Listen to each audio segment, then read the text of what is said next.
പെൺമുകിലുകൾ ചിറകു വെച്ച് പറക്കുന്ന അന്തരീക്ഷം.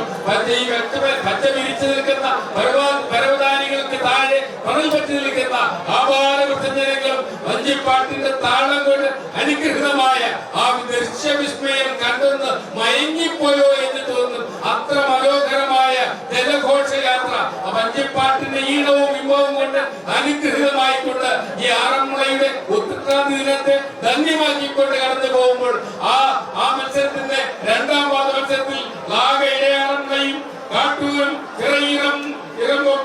മാലക്കരയും കടന്നു വരികയാണ്. ഒരുപക്ഷെ ഈ നാടിന്റെ ഐശ്വര്യമായിട്ടുള്ള ഈ നാടിന്റെ ശബ്ദമായിട്ടുള്ള 4 പള്ളിയോടെങ്കിൽ സൂര്യന്റെ പ്രകാശം കൊണ്ട് ശോഭിച്ച അങ്ങ് നെറ്റിപ്പട്ടങ്ങളും ആണക്കൊടിയും ആടയാഭരണങ്ങളും ഉണ്ടാവുമ്പോൾ ഇവിടെ വെള്ളത്തുള്ളികളെ തട്ടിത്തെറിപ്പിച്ചുകൊണ്ട് ഈ പമ്പയുടെ പിരിമാറിലൂടെ 4 പേരും ഒപ്പത്തിനൊപ്പം കുതിച്ചു പാഞ്ഞു വരിക.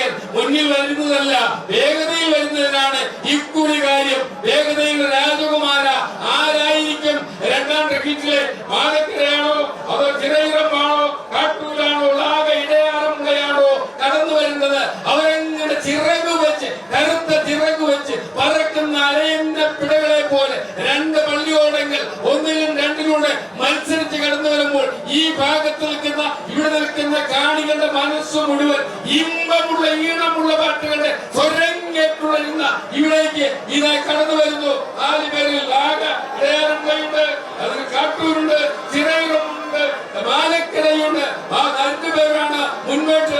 ഇവിടുത്തെ മന്നൻ ട്രോഫി 2020 ഞാനായിരിക്കാം ട്രോഫി നേടേണ്ടത്. അങ്ങനെ പറഞ്ഞുകൊണ്ടാണ് 2 പേർ മുന്നോട്ട് പോയത്. 2ലും 3ലും ഉള്ളവർ മുന്നോട്ട് കുതിച്ചു വരികയാണ്. അതായത് ചിറയിലുമാണോ കാട്ടൂരാണോ മുന്നോട്ട് കുതിച്ചു വരുന്നത്? ഞങ്ങൾക്ക് തോന്നുന്ന ഇടയാറന്മുള അല്പം പിന്നിൽ പോയോ? ഏതായാലും